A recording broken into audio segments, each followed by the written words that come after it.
and welcome to the Primetimers. I'm your host, Marty Moore.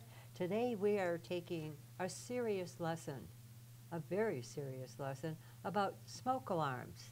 Did you know your life could depend on what you have in the ceiling? Joe Gannon, the appliance doctor, is with us today. Joe, welcome. Nice to see you again, Marty. Nice to see you doing well. Yes, yes.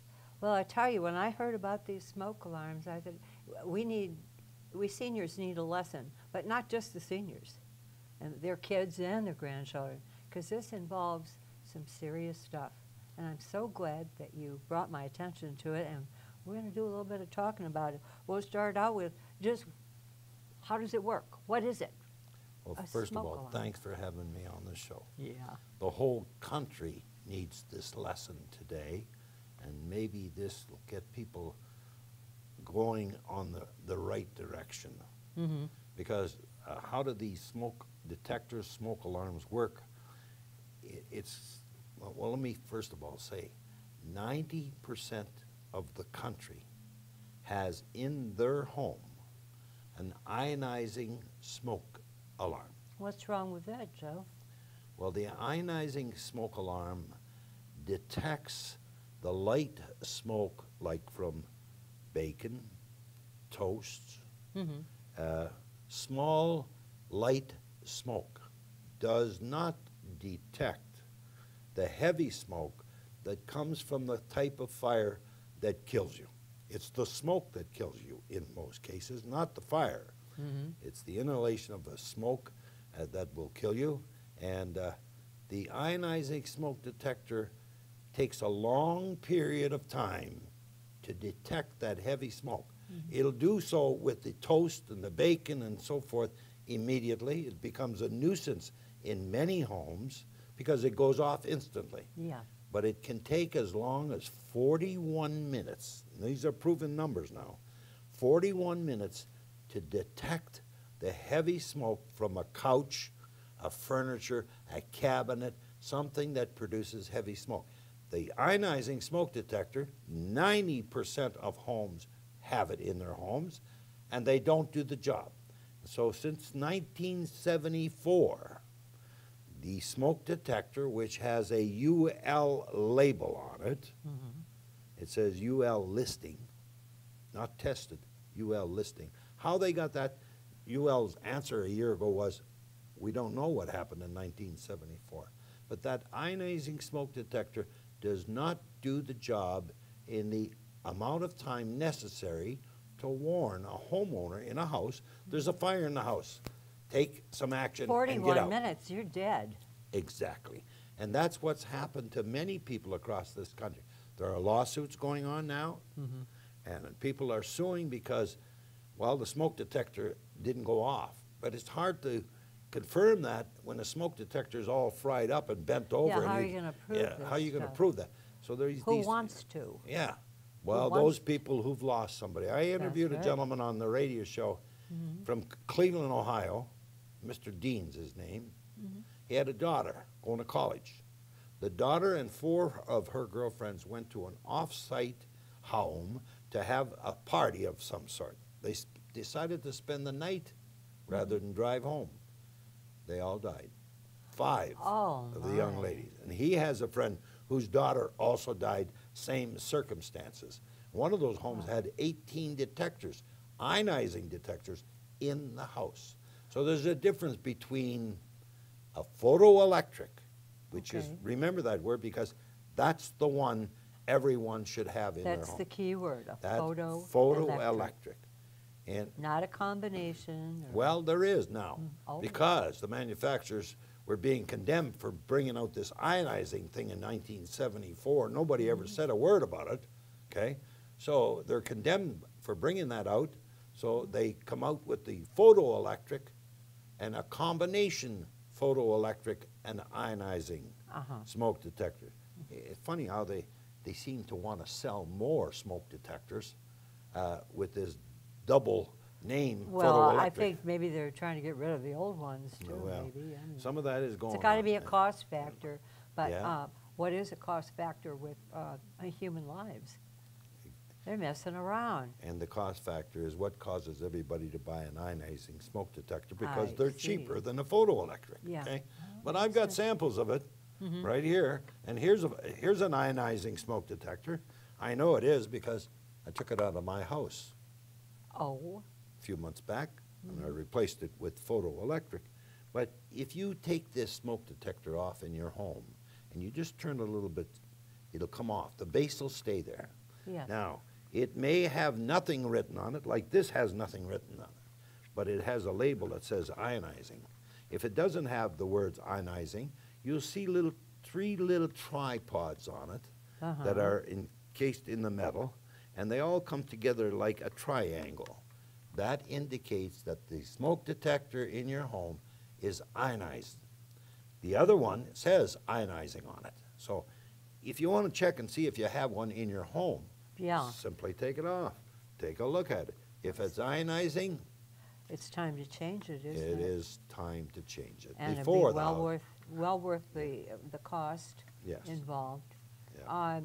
Seems to me like we've got a lot to learn about smoke detectors. I understand you also were talking about smoke detectors on your radio show, WTKA, The Ticket, Yes. 10:50 a.m.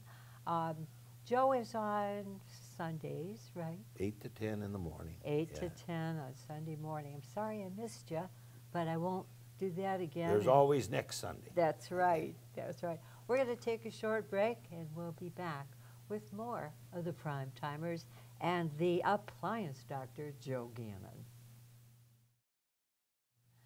We're back with the appliance doctor. Joe Gannon is here. Joe has brought us some very not only interesting information, but upsetting information as far as our safety is concerned. And we're talking about smoke detectors, a simple little thing like that. There's a lot we don't know. Now, are there any laws that prohibit certain types of smoke detectors, Joe? Great from being question. sold? Great question, because there are. Let's go to Australia, Okay. who a number of years ago started fighting against the ionizing smoke detectors and wanting photoelectric installed in all Australian homes. That's passed. In Australia, they cannot install an ionizing smoke detector in their home. They must purchase a photoelectric. In other words, ionization is banned in Australia. In the United States, there are 5 states in this country, out of all of us, there are 5 states that have already banned the sole use of ionization smoke detectors. Wow. And I know them to be California, I think Massachusetts, Vermont, maybe New Hampshire, and our next door neighbor, Ohio. Mm-hmm. And these are all enforcement codes that are passed where if you have a home and you're going to renovate it, you're going to get a building permit or anything like that, or build a new home, Yeah. you must have photoelectric smoke detectors, because these fire marshals in all those states recognize and realize that ionization smoke detectors do not save lives. And isn't that the purpose of having Of a smoke detector in your yeah. home? I don't understand why we only have 5 states. People are dying, young ones, family members, people that way to college, as you mentioned in our earlier segment. I know fire people. Why aren't we out there yelling about this? The fire departments, and I've found to be quite ignorant of the facts in They don't regards know. to smoke detectors. I've talked to fire people across this state. They don't have a clue what I'm talking about. We don't realize there's a problem with smoke detectors. Well, there is a big problem. That should be a front page story. Exactly, and hopefully down the road it will be with your help, Marty. Well, I'll tell you, Prime Timers, we're for and about seniors. And a lot of those things start with the seniors, and it's me telling the kids, you better be careful about this, or Yeah. this. And the word of mouth has always been a pretty good way to go, but it sure takes a long time, and we don't have that kind of time. So we've got to take some action here, and hopefully We had in 2016, State Representative Gary Glenn in Lansing wrote a bill. Yeah. Bill 5679, I believe it was, or 5680, House Bill. It never went anywhere. It never went anywhere. I don't. And why not? It didn't even go to a committee for a hearing or anything like that. Why? I don't know. I know this. It took 17 years for me and the state to pass the Joe Gannon Appliance Repair Act. 17 years. That's why they named it after me, quite honestly. But it took 17 years to get that passed because there are lobbyists who deal with these matters, and if a manufacturer is going to lose $2 or $3 billion in sales, the lobbyist is right there. So I don't know what happened with Gary Glenn's bill, but it needs to be reenacted. Well, it sounds to me like your involvement with the officials in Lansing, just on educating the public, is not happening. What does it take? My gosh. Yeah. To me, that's amazing. It takes somebody in government to suffer a loss. 17 years for the Appliance Act. What about if it wasn't for Joe Gannon saying, hey, this is the wrong thing, we would still have dryers, vents that catch on fire. Right. Yeah. So you went to bat for us then also. Yes, and also in an advertising law brought forth by Lynn Banks, State Representative Lynn Banks, right here from Livonia years ago.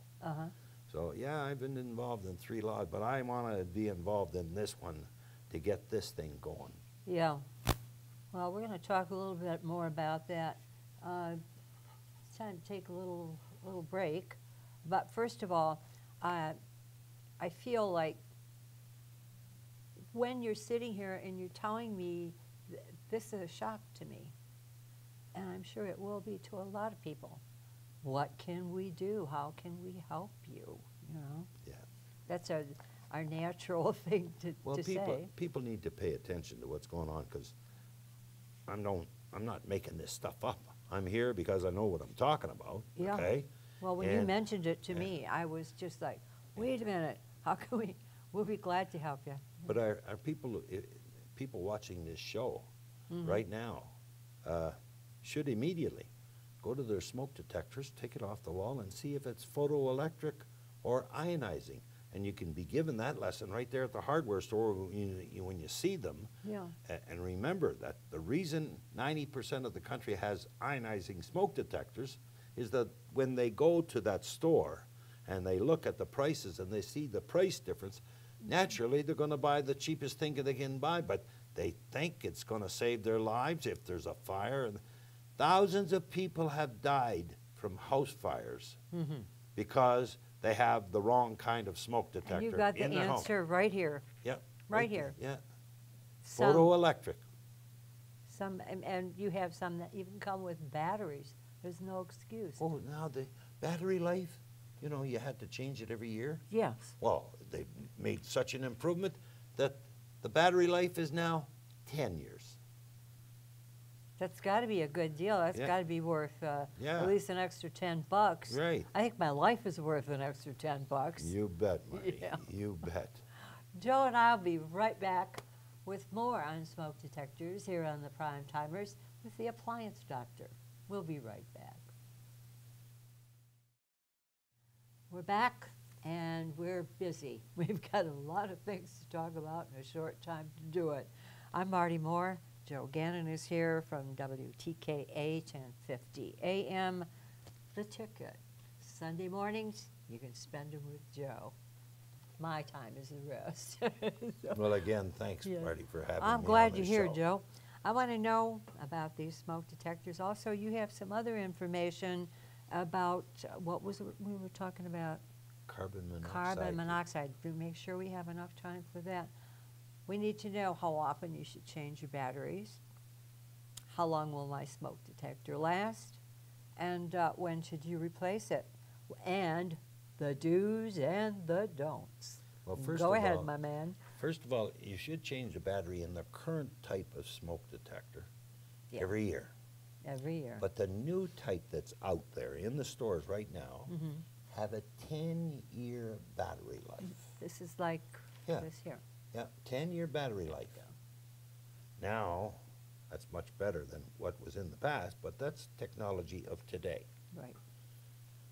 In regards to where you put them, you can have as many as you want. I know a guy who's got 18 of them in his home. Whoa. 18. He had a garage catch fire. He had his car in the garage. The car got fire while they went to bed. They woke up in the middle of the night. You couldn't see anything in the house, but the ionizing smoke detector did not go off. They almost died. Oh, my So word. you can put them all over the place. Yeah. But 2 or 3 of them in a home is sufficient, I feel.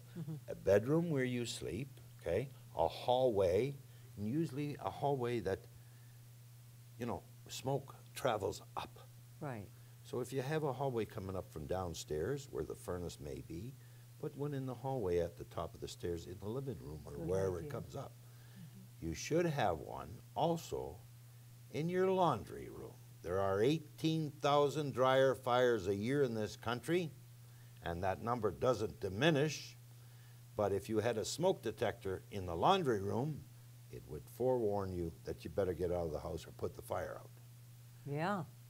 As Good far thinking. as far as replacement, the ones we have now coming out, 10-year lifespan. But if you have the old style, change the battery every year. And I mean, Well, until we get some legislation that ban these 1-year jobs. good job right there. We need some legislation in Lansing Yeah. that puts a ban on simple ionizing smoke detectors. Well, Australia did it. Why are we why, second why best? can't we do it? Right. And why are we second best? 5 other states have already enacted it. And why are we sitting behind the Maybe 8 people ball? are not listening. You know, there's got to be some reason for it, because we're usually conscientious people, but maybe times have been very busy for us, and that could be one of the reasons. However, if you don't start with the legislature and get a congressman or get somebody that can push them around a little bit. I think it's in Ohio, Yeah. where the fire marshal in Ohio says that although the new laws have been enacted 6 months ago, they've already seen a 40% drop in deaths from house fires. That's amazing. 40% drop in deaths from house fires.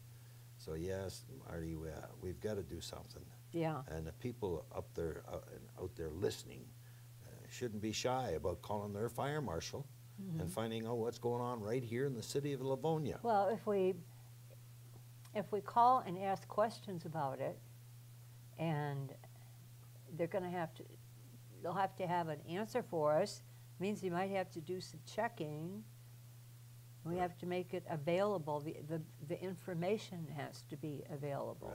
Right. So it's not just kind of put off as hearsay. Right. Because this is not hearsay. People are dying. These are facts we're presenting Yeah. today, not made-up stories. None of us is fictitious or is stretched in any way. It's all factual, and it's all designed to teach the listening audience, the viewing audience, that you can do something to save your life. Just simply install the right kind of smoke detector in your home. For years, you've had the wrong one in there. It's time to get the right one in there. I think so, And nobody too. plans on a fire. No, you Nobody don't. plans on a fire in their home. And, That's the last thing we want to and when it think about. happens, it's devastating and it's surprising. Well, and when you think of all the circumstances where so it's going to cost you a little bit extra. Your grandchildren are worth it. You're right. Your sons and daughters are worth it. And you're worth it. You and your mate. I mean, Yeah. we're getting older. Maybe we don't hear as well. Maybe we don't see as well. But in cases like this, you have to depend on a little machine like that. You know, and we don't move as well. No, we don't. So the That's most true. Need time. more time you have for a warning that there's a fire gives you more time to escape the premises. Yeah. And you do have to just get out. Don't Yes. try to save anything. Right. Just save your life so you'll have something to work with tomorrow. Exactly. Yeah. Joe, is there anything else that you'd like to present Yeah. to our audience? There is something just Mm-hmm. as important, if not more. It's called carbon monoxide alarm. Okay. I know of stories that are fact, they're in writing. There's lawsuits been developed across the country where manufacturers produce a furnace and it has a defective heat exchanger. Really? Now, I don't know if it's because they're using China's metal, but they make a heat exchanger for a furnace from steel, and it develops a hole prematurely. Now you've got carbon monoxide coming right out of the registers. You're talking about our home furnace. You're right. Okay. So, if the furnace is defective, and it happens to so many, and we know that for a fact, and there's carbon monoxide coming out of there, remember, it will kill you. But if it doesn't kill you, it will make you silly for the rest of your life. You can only absorb so much of that. It affects your brain cells. It affects everything mentally and physically of your body. Wow. So, what do people don't need know to do? that. They need a carbon monoxide detector in their home. 1 or 2 or 3, how many you want. They're not all that expensive. Here's one, $21.99, okay? But I'm worth 21 bucks. exactly. And so that's the fair warning, along with the smoke detectors, that I want to give to your viewing audience today, and I hope they'll keep that attention in their thinking here in the weeks ahead. And if we're not hearing about it, who should we talk to? Well, Like, you know, should we call our newspaper or say, why aren't you giving us the information? I don't or- believe a newspaper across this country or across Michigan has done one little bit of writing on smoke detectors. You're kidding. Oh, not one. And aren't they around to bring you an education when you read their papers? Or I would as this think show so. does, bring an education to your viewing audience. I want to thank you so much for being here with you, and I hope we can do this again. Oh, we definitely will. I'm sure our audience will be asking questions about these things. You heard it here. Livonia Television it's our first, and we would like to make sure that your family is safe. This is so important to each and every one of us. Find out about it. Ask some questions. Pass the word along. Call Joe on Sunday morning, and you can talk about it there too, right? Right. Right, that's WTKA. 10:50 a.m. is known as the Ticket. It's a sports place. I'm sure there's a lot of guys that like to talk sports, like hockey. And it would be, Joe was formerly playing hockey. I'm not giving any secrets away. Right. Right. But we really do want this to catch on. If you have any questions about it, call Joe's show. Call him on Sunday and say, I heard you. Heard you and Marty talking, and I want more information. Where do I get it? Thanks, Marty. Joe will be the guy to do it. Well, that's it for us, and we're so happy you could be with us once again on Livonia Television's Primetimers.